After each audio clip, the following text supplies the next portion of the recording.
Le son d'un téléphone qui sonne dans une maison vide, une jeune fille seule et une voix menaçante au bout du fil. Cette scène d'ouverture emblématique du film Scream a terrifié des générations de spectateurs, mais peu connaissent que la vérité glaciale qui se cache derrière la fiction.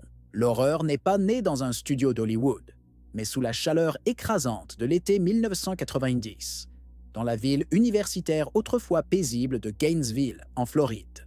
Avant que le masque de Ghostface ne devienne une icône de la culture pop, un véritable monstre, bien plus sadique et méthodique, rôdait dans l'ombre, transformant les rêves d'une nouvelle année scolaire en un cauchemar tangible. L'histoire qui a inspiré le film est une descente dans les abîmes de la psyché humaine, un récit où la violence la plus brute s'est déchaînée sur des innocents, laissant une cicatrice indélébile dans la mémoire collective d'une nation.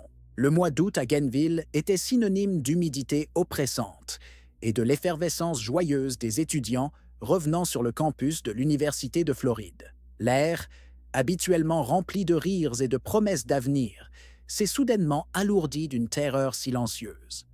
Dans l'espace de 4 jours seulement, cette atmosphère d'insouciance a été sauvagement anéantie. Les premiers corps ont été découverts dans un appartement hors campus, un sanctuaire personnel violé de la manière la plus brutale qui soit.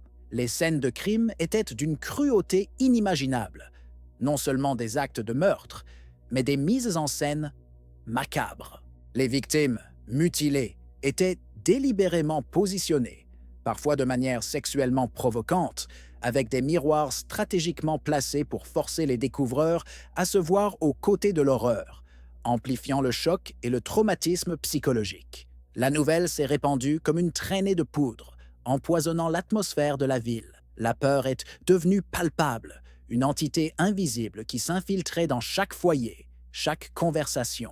Les serrures étaient vérifiées et revérifiées. Les étudiants abandonnaient leur dortoir et les rues se vidaient à la tombée de la nuit. Gainesville était assiégée, non par une armée, mais par la crainte d'un seul homme, un prédateur fantôme, que les médias ont rapidement surnommé l'éventreur de Gainesville. Qui était cet assassin silencieux qui semblait capable de pénétrer les maisons à volonté? Quelle rage pouvait motiver une telle sauvagerie calculée?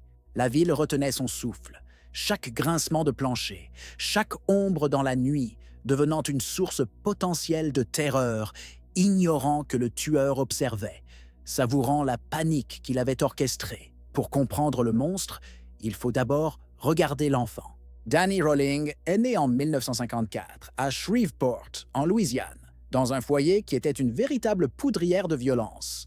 Son père, James Rolling, était un policier décoré, un homme qui portait un uniforme de protecteur en public, mais qui était un tyran impitoyable en privé. La maison des Rolling n'était pas un havre de paix, mais un champ de bataille où la peur était la seule loi. Danny et sa mère subissaient des passages à tabac brutaux pour les raisons les plus futiles, créant un environnement d'humiliation et de terreur constante. Chaque jour était une leçon de violence, gravant dans l'esprit du jeune Danny que la force et la cruauté étaient les seuls moyens d'exercer le pouvoir et le contrôle. Cette enfance brisée a été le creuset dans lequel ses démons intérieurs ont été forgés, le transformant en une bombe à retardement. Face à cette brutalité incessante, la psyché de Danny Rolling s'est fracturée. Enfant, il a développé des comportements de voyeurisme, une manière de s'immiscer dans la vie des autres, de posséder un secret qui lui donnait un sentiment de supériorité. Les cambriolages sont devenus une autre forme de violation,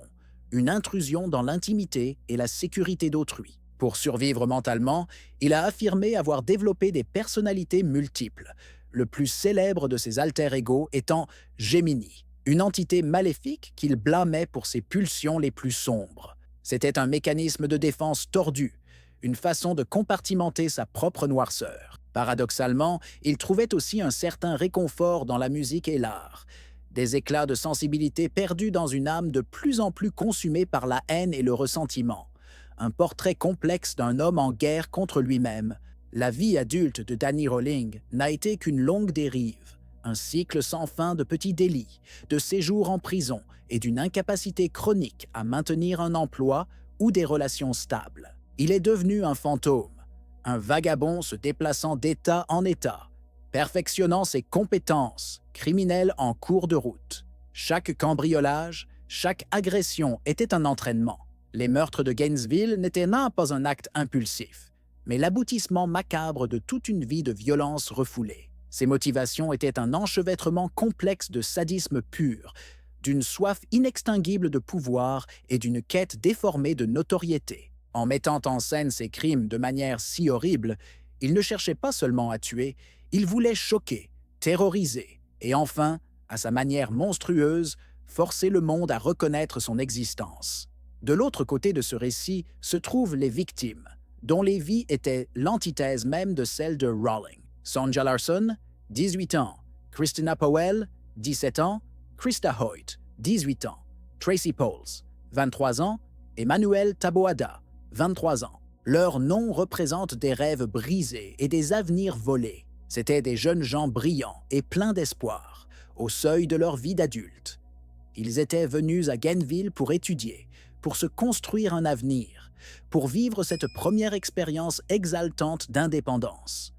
Ils étaient des fils, des filles, des amis, des personnes ordinaires vivant des vies ordinaires. C'est précisément cette normalité qui a rendu leur meurtre si profondément terrifiant. Ils n'ont pas été ciblés pour qui ils étaient, mais simplement pour l'opportunité qu'ils représentaient, devenant les toiles involontaires sur lesquelles Rawling a peint son chef-d'œuvre de terreur. La vulnérabilité de ces étudiants ne résidait pas dans un comportement à risque, mais dans le sanctuaire de leur propre foyer. Pour la plupart, c'était la première fois qu'ils vivaient là seuls, dans des appartements qui symbolisaient leur liberté et leur sécurité. C'est cet espace sacré que Danny Rawling a profané.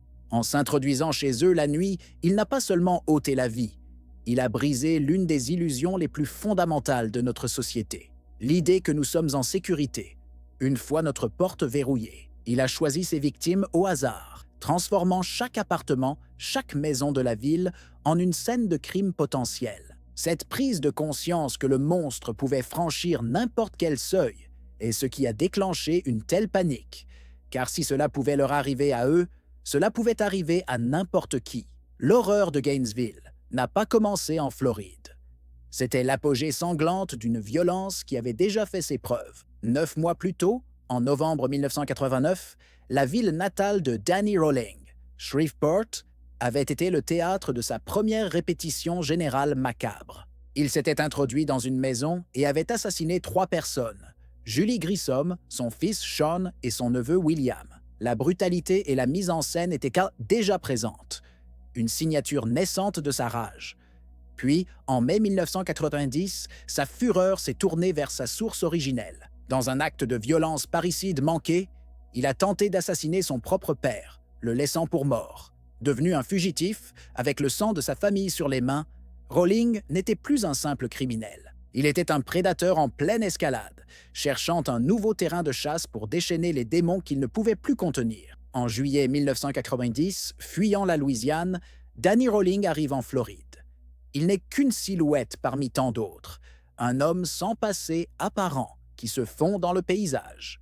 Mais au lieu de chercher un logement, il s'enfonce dans les bois denses et humides qui bordent le campus de l'Université de Floride. Là, dans le secret de la végétation luxuriante, il établit un campement de fortune. Ce lieu, dissimulé aux yeux de tous, devient son sanctuaire et sa base d'opération. C'est ici, au milieu des bruits de la nature, qu'il observe, planifie et fantasme. Le contraste est saisissant, la tranquillité de la forêt abritant les pensées les plus sombres. Depuis son repère, il pouvait épier le monde des étudiants, un monde de jeunesse et de promesses auquel il n'avait jamais appartenu, nourrissant son ressentiment et choisissant ses futures proies. La terreur se déchaîne, le vendredi 24 août 1990. Les parents de Christina Powell, 17 ans, s'inquiètent de ne pas avoir de nouvelles. Ils demandent à la direction de l'immeuble de vérifier son appartement, qu'elle partage avec Sonja Larson, 18 ans. Ce que les agents de maintenance découvrent est une scène d'une horreur absolue qui dépasse l'entendement. Les 2 jeunes femmes ont été brutalement assassinées, mais le tueur a fait bien plus que tuer. Il a méthodiquement et sauvagement mutilé leur corps, les disposant dans des postures dégradantes.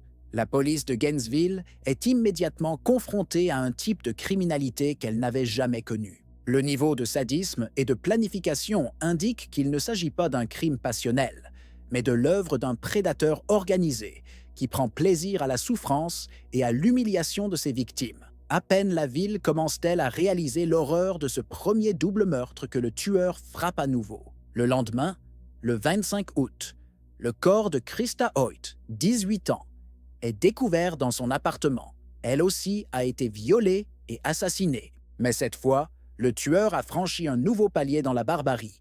Il l'a décapitée et a placé sa tête sur une étagère, comme un trophée macabre. La panique commence à s'emparer de la ville. 2 jours plus tard, le 27 août, l'horreur atteint son paroxysme avec la découverte de 2 nouvelles victimes, Tracy Pauls et Manuel Taboada, tous 2 âgés de 23 ans. Le tueur a surpris Manuel en premier, le tuant pour pouvoir s'en prendre à Tracy. En l'espace de 4 jours, 5 vies ont été fauchées, et Gainesville est devenue l'épicentre d'un cauchemar national. La ville universitaire, autrefois symbole de liberté et d'éducation, se transforme en une forteresse assiégée par la peur. Une psychose collective s'installe. Les étudiants fuient le campus par milliers. Les parents terrifiés viennent chercher leurs enfants en catastrophe. Les ventes d'armes à feu explosent. Les habitants s'arment jusqu'aux dents, chaque voisin devenant un suspect potentiel. Les rues, normalement animées par la jeunesse, se vident dès la tombée de la nuit. Le silence qui règne n'est pas paisible. Il est lourd de menaces. Les médias nationaux affluent, leurs camions satellites pointés vers le ciel comme des sentinelles, diffusant l'angoisse de Gainesville dans tout le pays. La ville est paralysée, chaque habitant se posant la même question terrifiante.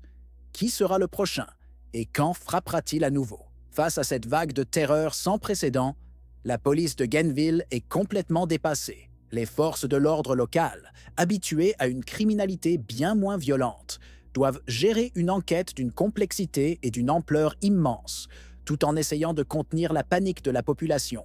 La pression est énorme. Dans la confusion des premiers jours, l'enquête se concentre sur plusieurs pistes, y compris celle d'un étudiant local ayant des antécédents de troubles mentaux. Ce jeune homme devient le principal suspect. Son nom est divulgué et sa vie est ruinée avant qu'il ne soit finalement innocenté. Pendant que la police poursuit ce faux coupable, le véritable éventreur, Danny Rolling, est toujours dans la nature, peut-être même en train d'observer avec amusement les efforts désespérés des enquêteurs pour l'attraper. Le tournant de l'affaire survient de la manière la plus inattendue qui soit. Le 7 septembre 1990, loin de Gainesville, dans la ville voisine d'Ocala, un homme commet un braquage dans un supermarché. L'opération est maladroite et il est rapidement repéré et arrêté après une courte poursuite. Cet homme, c'est Danny Rolling. Pour la police d'Ocala, il n'est qu'un voleur à la petite semaine. Un délit presque banal. Personne ne fait immédiatement le lien entre ce braqueur et le monstre sadique qui hante Gainesville. Ironiquement, l'un des tueurs en série les plus recherchés d'Amérique n'est pas capturé à l'issue d'une traque sophistiquée, mais pour un crime sans envergure, presque par accident. Il est en détention, mais le secret de sa double vie est encore bien gardé. Ce n'est que progressivement que les pièces du puzzle commencent à s'assembler. Les enquêteurs, en fouillant le passé du braqueur d'Ocala, découvrent son lien avec les homicides de Shreveport.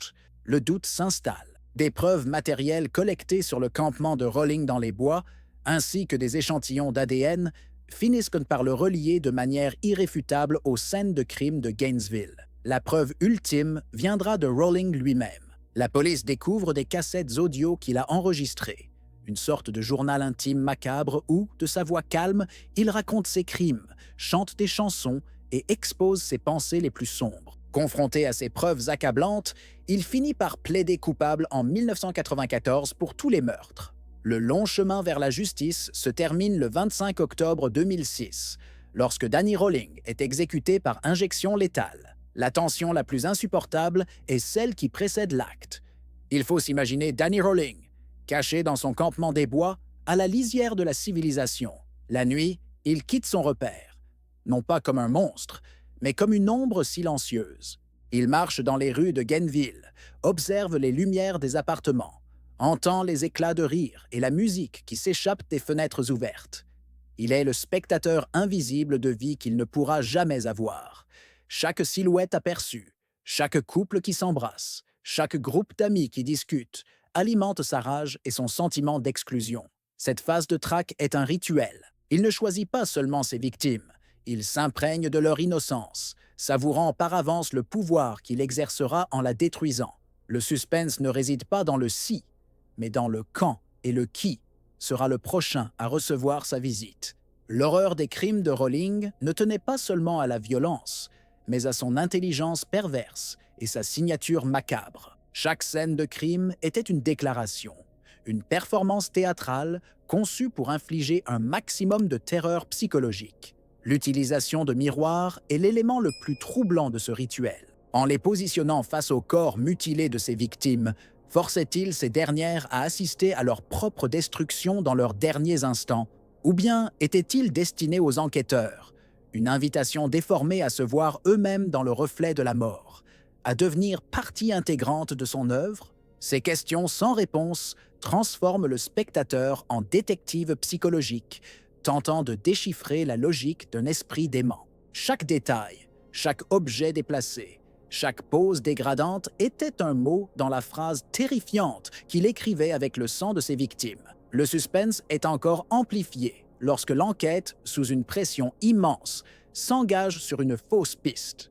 Alors que la ville est paralysée par la peur, les soupçons se portent sur un jeune étudiant de l'université, Edward Humphrey, qui souffrait de troubles bipolaires. Il devient rapidement le suspect numéro 1, le faux coupable idéal sur lequel la communauté peut projeter sa fureur et son angoisse. Les médias s'emparent de l'histoire, et sa photo est partout. Pour le public, le monstre a un visage. Cette erreur judiciaire crée une tension narrative insoutenable. Pendant que les ressources policières sont concentrées sur un innocent, le véritable prédateur, Danny Rowling, est libre. Il est possible qu'il ait observé cette chasse à l'homme erronée avec un sentiment de supériorité et de mépris, se délectant de l'incompétence de ceux qui le traquaient. L'un des éléments les plus glaçants de l'affaire est la voix même du tueur. Après son arrestation, la découverte de ses cassettes audio offre une plongée directe et sans filtre dans l'esprit de l'éventreur. La tension monte d'un cran en écoutant ses enregistrements. D'une voix calme, parfois mélancolique, Rowling chante des chansons country qu'il a composées. Puis, sans changer de ton, il se lance dans des confessions détaillées de ses crimes. Il parle de ses meurtres comme s'il racontait une journée de travail. Ce contraste entre la banalité de sa voix et l'atrocité de ses paroles est profondément déstabilisant. Il n'y a pas de cris, pas de rage apparente, juste le récit méthodique d'un homme qui décrit l'indescriptible. C'est la voix du mal ordinaire, et l'entendre rend la menace bien plus réelle et terrifiante que n'importe quelle fiction. Pour complexifier encore le tableau, Rowling a introduit un troisième acteur dans ce drame, Gemini, son alter ego maléfique.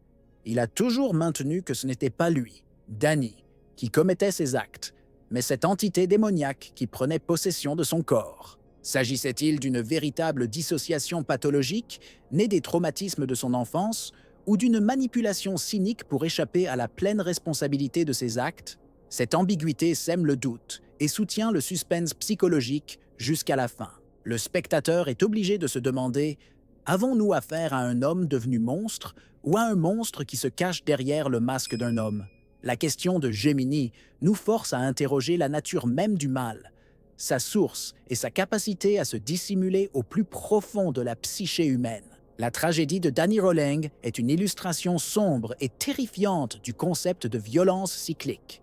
La brutalité qu'il a subie enfant n'a pas simplement disparu.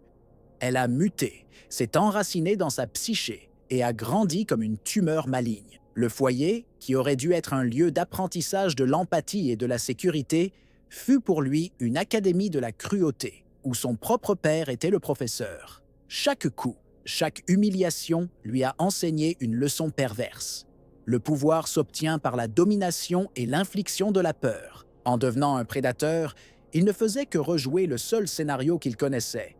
Mais cette fois, les rôles étaient inversés. Il n'était plus la victime impuissante, mais le metteur en scène tout-puissant d'un spectacle de terreur, infligeant aux autres la douleur et l'humiliation qui avaient défini sa propre existence.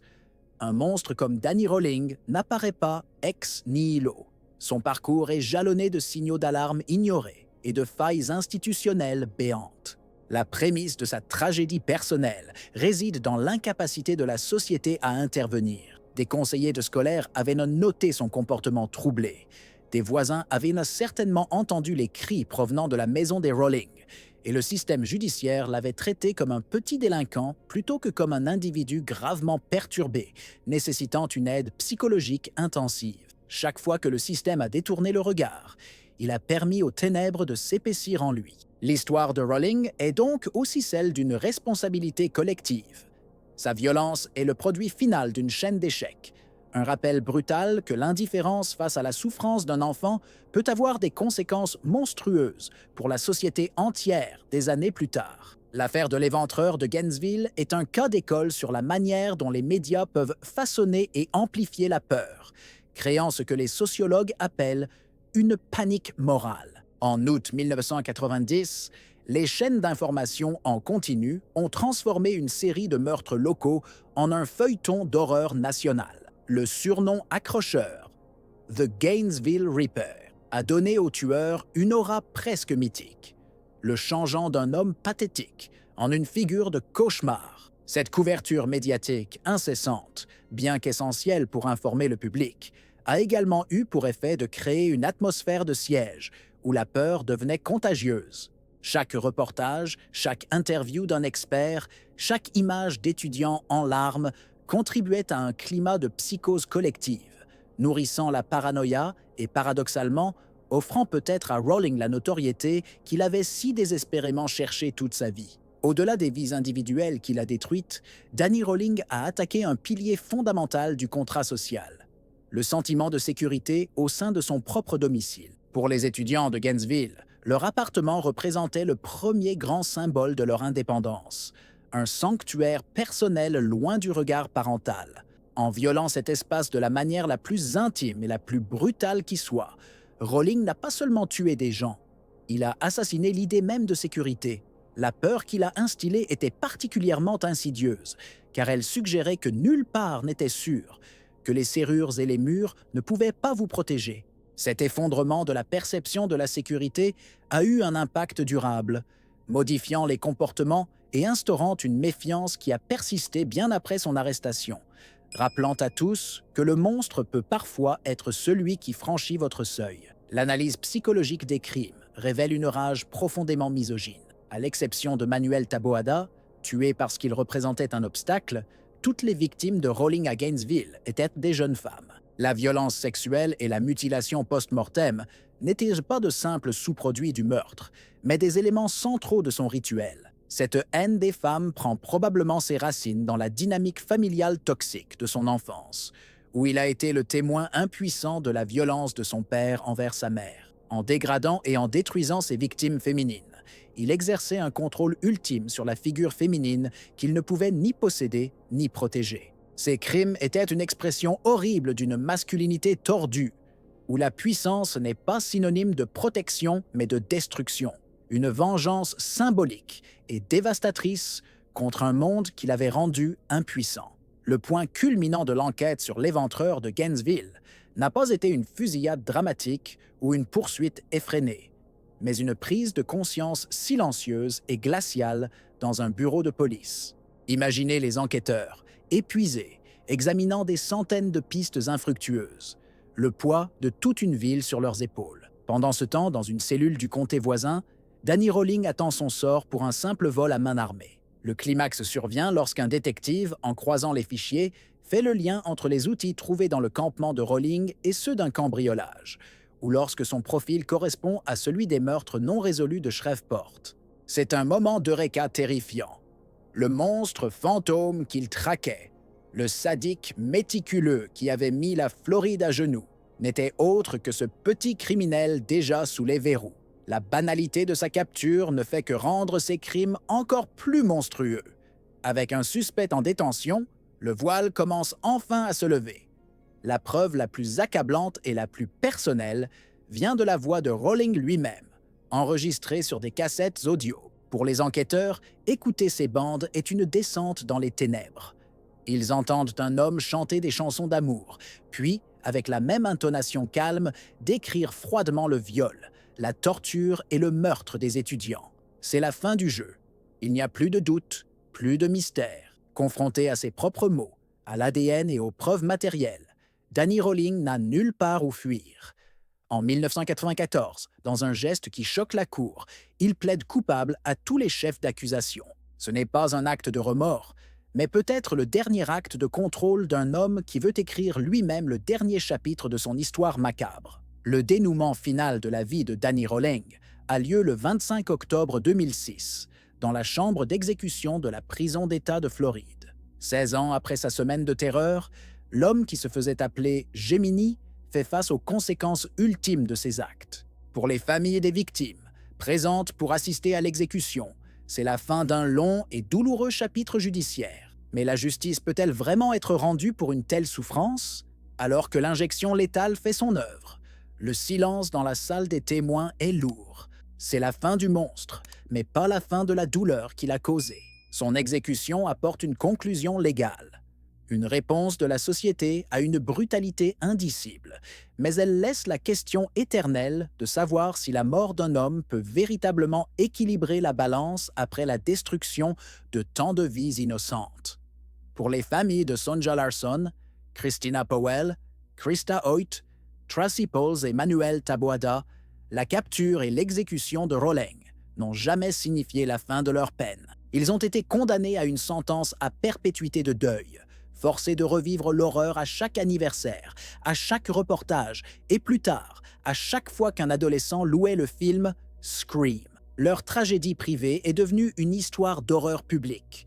Leur douleur, une source de divertissement pour des millions de personnes qui ignorent les visages réels derrière le masque de Ghostface. Le procès et l'attention médiatique ont peut-être apporté une certaine forme de justice, mais ils ont aussi empêché les blessures de se refermer, les exposant encore et encore aux détails sordides de la mort de leurs enfants. Leur perte est le véritable héritage de Danny Rowling, une cicatrice qui ne s'effacera jamais. Gainesville a également porté les stigmates de ces 4 jours d'août 1990. La ville a perdu son innocence. Le nom de l'éventreur de Gainesville est devenu inextricablement lié à son histoire, une ombre qui plane sur la réputation de son université. Après les meurtres, la sécurité est devenue une obsession. De nouvelles serrures, des systèmes d'alarme et une méfiance généralisée ont remplacé l'ancienne atmosphère d'ouverture et de confiance. La communauté a appris une leçon brutale sur la fragilité de la paix et la réalité du mal. Bien que les années aient passé et que de nouvelles générations d'étudiants aient marché sur le campus, l'histoire reste, transmise comme un avertissement. Le passage de Danny Rowling a laissé une empreinte indélébile, rappelant à la ville que le cauchemar le plus terrifiant est celui qui s'est réellement produit. L'affaire Danny Rowling est bien plus que l'histoire d'un tueur en série. C'est le miroir sombre d'un cycle de violence où la brutalité subie se reflète dans la brutalité infligée. Son immortalisation dans la culture pop, à travers le masque iconique de Ghostface dans Scream, nous oblige à interroger notre propre fascination pour le macabre. La prochaine fois que vous regarderez un film d'horreur, souvenez-vous que derrière la fiction se cache souvent une réalité bien plus terrifiante. Une réalité faite de vraies larmes, de vraies vies brisées et d'une douleur qui ne disparaît pas avec le générique de fin. La véritable histoire de l'éventreur de Gainesville est un avertissement glaçant sur les monstres qui se cachent à la vue de tous et sur l'impact dévastateur et durable du traumatisme. Une ombre qui s'étend bien au-delà des victimes pour hanter les familles, les communautés et même la mémoire de l'agresseur lui-même.